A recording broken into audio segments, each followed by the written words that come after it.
तो याद आ जी सर। पढ़। नाम सिंध जा इल्मी ऐं अदबी अदारा।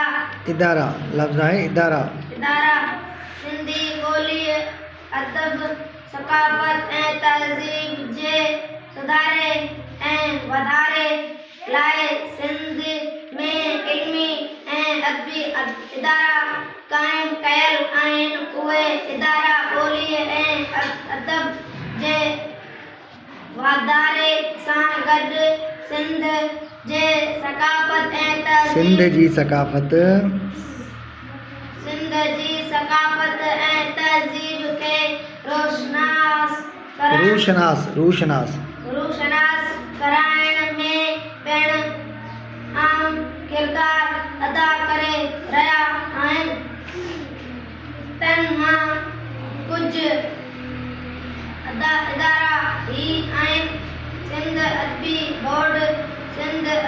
बोर्ड सिंध जो तारीख़ी इल्मी ऐं अदबी इदारो आहे।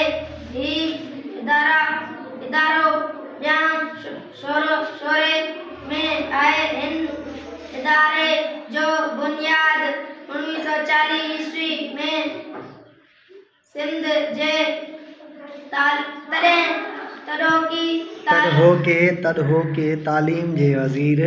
तॾहोके तालीम जे वज़ीर जी एम सैयद रखियो। तॾहिं उन जो नालो सिंधी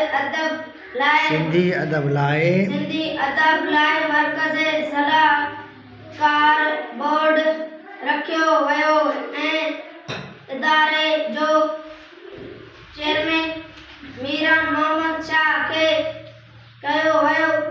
दिसंबर 1951 में सिंध सरकार पारां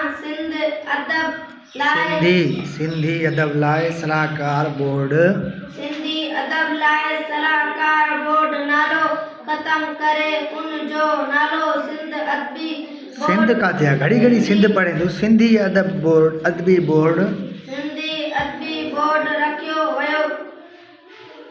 सिंधी अदबी बोर्ड पारां सिंधी ॿोली ऐं ॿियनि ॿोलियुनि में केतिराई किताब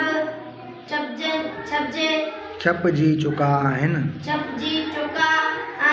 अदब, ॿोली, तारीख़, समाज, दीनियात, साइंस, लोक अदब,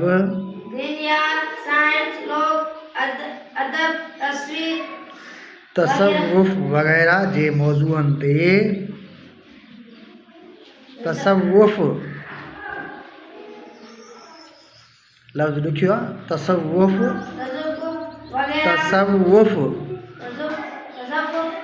ते स्वाद वाशद फे तसव्वुफ़ तो चओ न बाबा। वग़ैरह जे मौज़ूअनि ते केतिराई किताब इदारे पारां छपियल आहिनि। ही इदारो सिंध जे ॿोली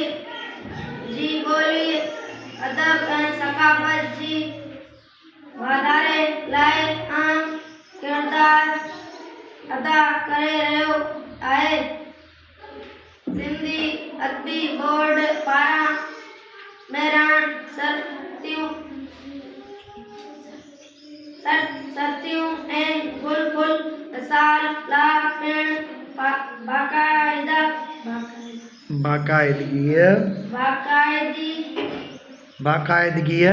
बाक़ाइदगी सां शाया थींदा रहनि था। उन खां सवाइ हिन इदारे पारां इल्मी, अदबी ऐं सक़ाफ़ती सरगर्मियूं